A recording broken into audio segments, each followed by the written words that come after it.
Okay, so in this video, we're going to be talking about using statistical methods, specifically the student's t-test, to compare different samples or different measurements, specifically different means of measurements. And in order to move forward with this, we first need to all be on the same page about the null hypothesis, which essentially states that there is no significant difference at a certain confidence level between the means that we will be comparing. So the whole point of performing these tests is to either at the end be able to accept the null hypothesis and say there is no significant difference here, or to reject the null hypothesis and say there is a significant difference between these two means. Okay, we'll be talking about three cases in this video, three common cases of using the student t-test. The first one is case one, comparing a measured results, so something that we generated in the laboratory, to a quote-unquote known value. Okay, well, how do we obtain a quote-unquote known value? Well, there are these very expensive materials that you can purchase from the National Institute of Standards called standard reference materials, and they've been analyzed by many, many labs and have an agreeing quote-unquote true value. So we call these standard reference materials, or SRMs. And so let's say we have an SRM that we've ordered from NIST, and we're very careful with it because it is very expensive. And it is reported that in this sample we have a 3.19 mass percent of sulfur. Now, to tell how accurate our method is, or how close to the true value we can get, we make a set of 4 measurements using our own method. Okay, and from those 4 measurements, we obtain a mean of 3.26% by weight of sulfur and a standard deviation of 0.04. So we have a mean and a standard deviation, and then we have the true or accurate value provided to us by NIST. So the question is, are we significantly or statistically different between these two values? Well, so do these agree? Calculate 95% confidence interval of your measurements. So we remember that the confidence interval from the last video is equal to the mean plus or minus TS over delta N. Oh, excuse me, square root of N, not delta N. My brain is in calculus mode apparently. Okay, so mean plus or minus TS over square root of N. Okay, so we know our mean, which is just 3.26%. Plus or minus t, which we're going to look up in table 4.4. We know our standard deviation is 0.04, and we know the square root of n. We took 4 measurements. Okay, so we need to look up t in table 4.4, so when I pull that up, remember we're looking at the 95% confidence interval, and to do this we need to remind ourselves that degrees of freedom in this case is equal to n minus 1, so in our case we're looking at 3 degrees of freedom. So when I look at 3 degrees of freedom, 95% confidence level, I get a t-value of 3.182. Okay, so when I simplify that expression here, my confidence interval at 95% is equal to 3.26 plus or minus, is it 0.06? And I can rewrite that a different way by saying that the range of values, it runs from 3.20% to 3.32%. So these are both acceptable answers for my confidence interval at 95%. Now, by saying this, I'm saying that between 3.2 and 3.32%, I am 95% confident that these values will contain the true mean of the population. However, when I'm comparing it to my standard reference material, the question we want to ask is the true value included in our interval? And in this case, 3.19 is just outside the interval of 3.20, so it is not included in our interval. Therefore, we have to reject the null hypothesis.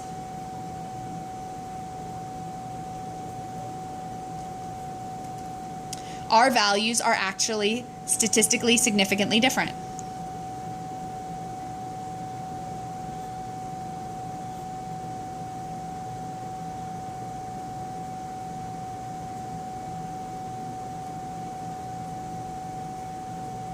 Now, if our value of our SRM had been contained within this interval, we would be well within our right to say we accept the null hypothesis and that there is no difference between our measurement and the certified value.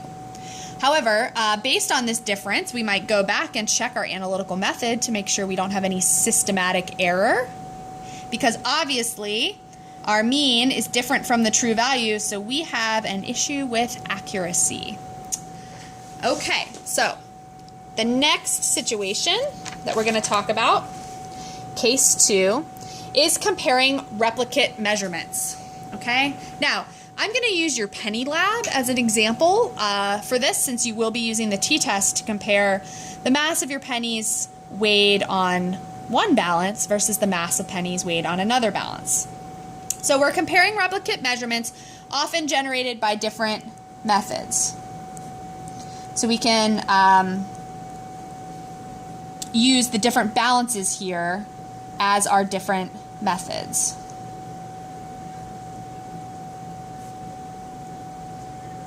Okay, so what I have set up here is the way to calculate. We're going to be calculating a t-value.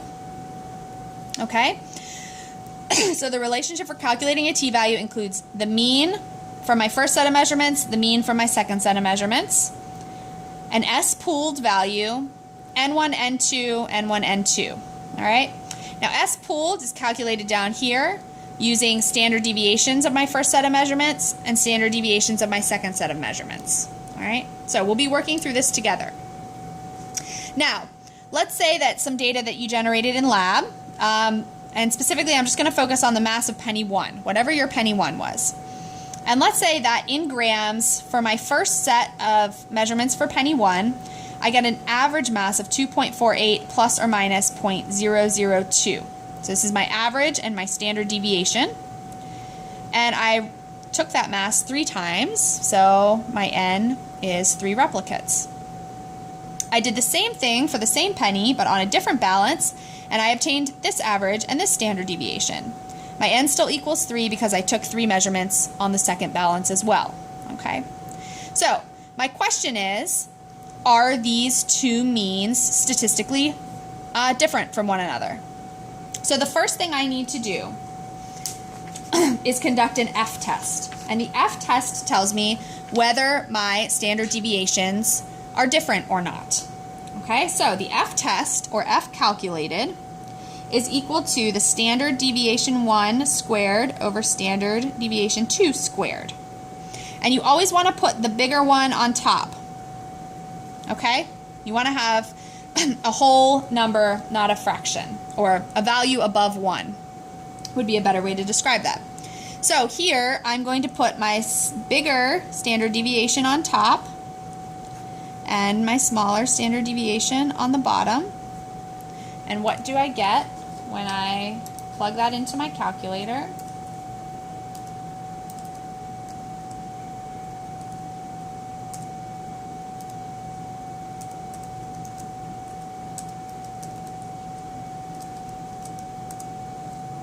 I get 4. Okay, so that is my F calc, is 4. Now I'm going to compare that F calc to table 4.3 in your text, critical values of F. And remember that my degrees of freedom, again, n minus 1, is going to be equal to 2 in both of my cases here. So for S1, I'm at 2. For S2, I'm at 2. F from my table is equal to 19. And this is all at the 95% confidence level. My F calc was 4. If F calc is less than F table, we can accept our null hypothesis.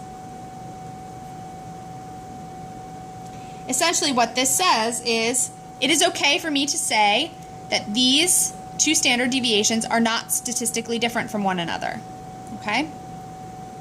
So, what that allows me to do is use the relationships written up here for my t-value and my S pooled. Now, if I had not gotten this result, if I had gotten a result that said that my two standard deviations were different, Then I would have to use some slightly different calculations to calculate my t-value and my standard deviation pooled. And you can find those, where are those? On page 76 of your textbook, okay? So far we've calculated an F value, determined that our standard deviations for each set of measurements are not statistically different from one another, that we can accept the null hypothesis.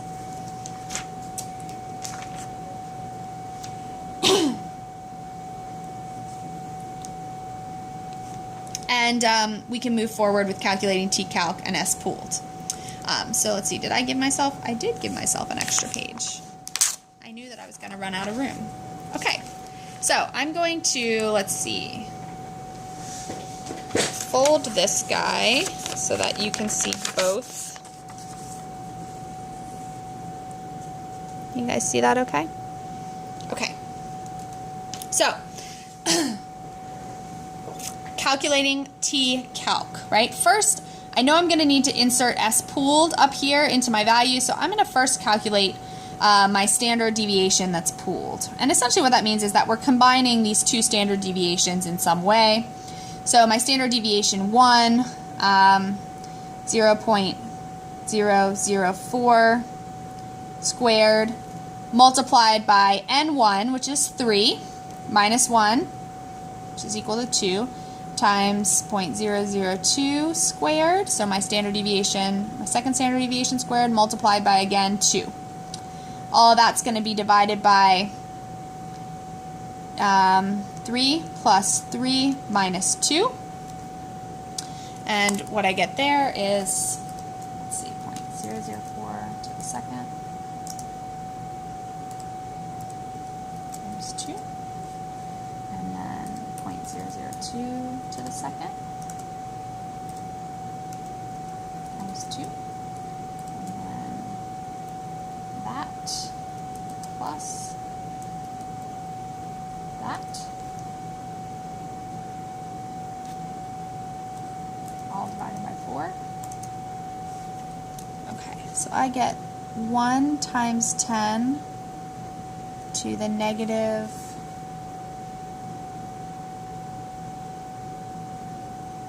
5th. Okay, so double check my math on that. I think it looks good. Oh, I've missed something egregious. This should have a square root sign around it. This should have a square root sign around it. I knew that number looked funky. Okay, so same idea, but when I take the square root of that value, I get 0.003. Okay, that looks a little bit more reasonable to me. Okay, so my S pooled is 0.003. I'm going to plug that in. My t-calc here. So mean 1 minus mean 2, 2.493 minus 2.482. That's mean 1 minus mean 2, all over my S pooled, and then multiply by the square root of 3 times 3, which is 9, over 3 plus 3, which is 6. So overall, my t-calc becomes what? Let me do that. Let's see. 2.493 minus 2.482. And you guys should be working along on your calculators to determine whether I've made a mistake somewhere.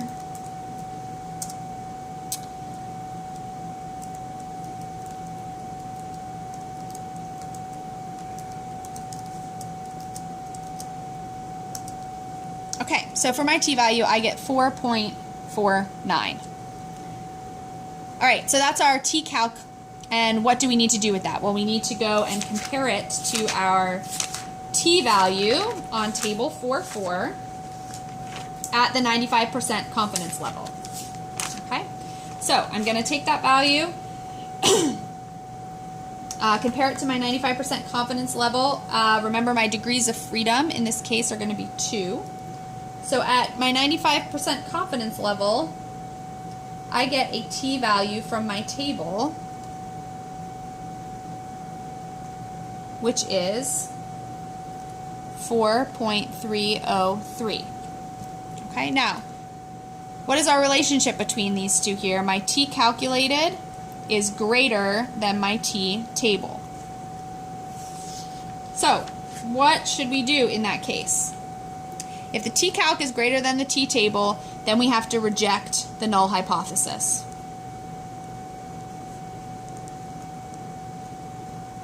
So when I ask the question, are these two means different from one another on a statistically significant level, your answer should be yes.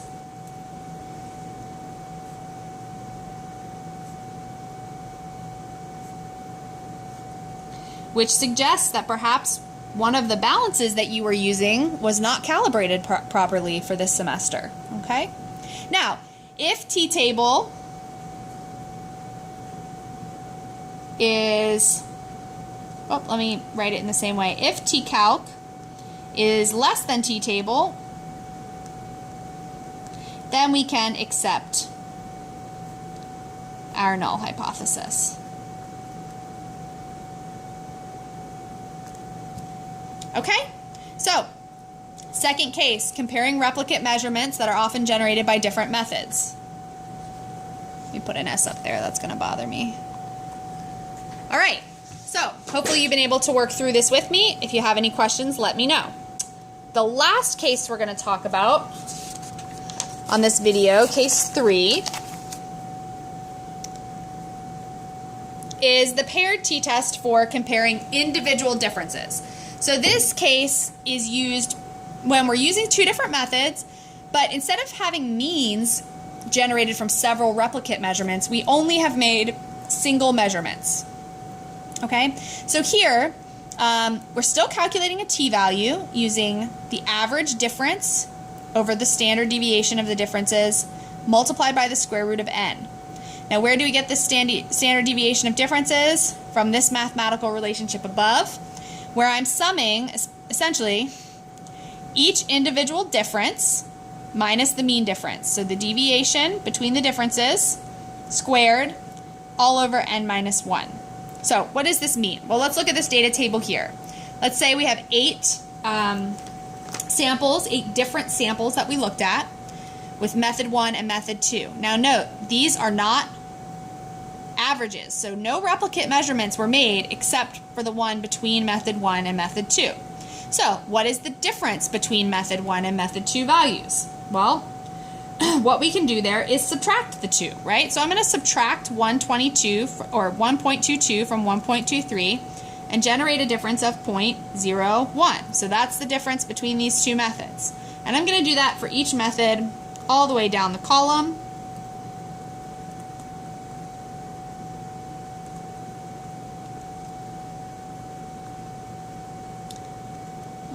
Where am I?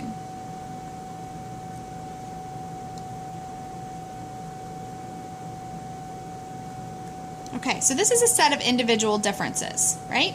Now, I can calculate a couple things down here. I can calculate a mean difference, which is our d bar.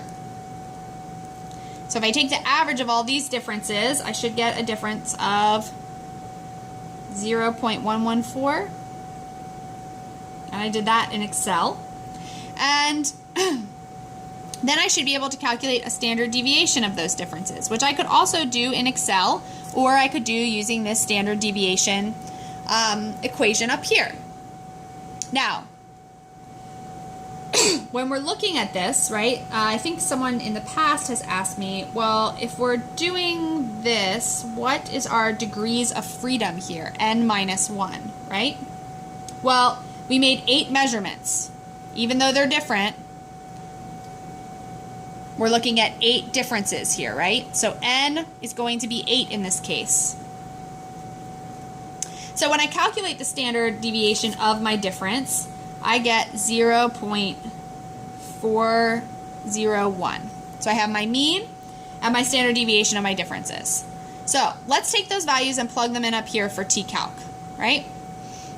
Okay, so when I do that, I get 0.114 divided by 0.401 0.01 times the square root of 8.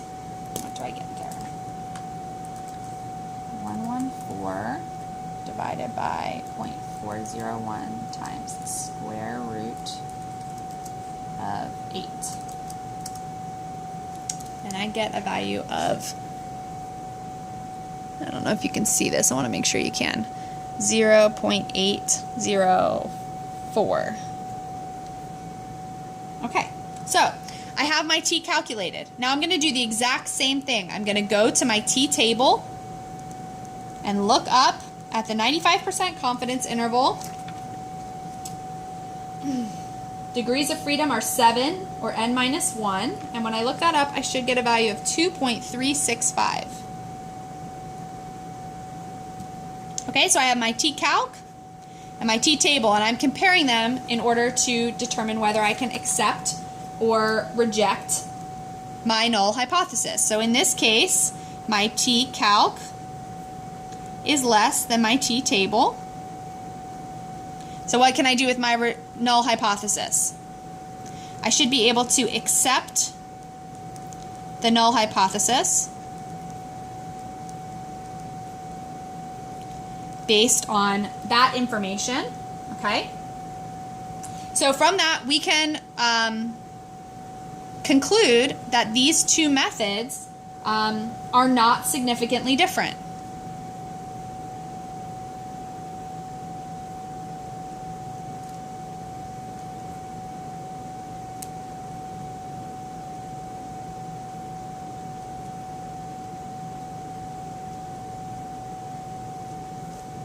Great.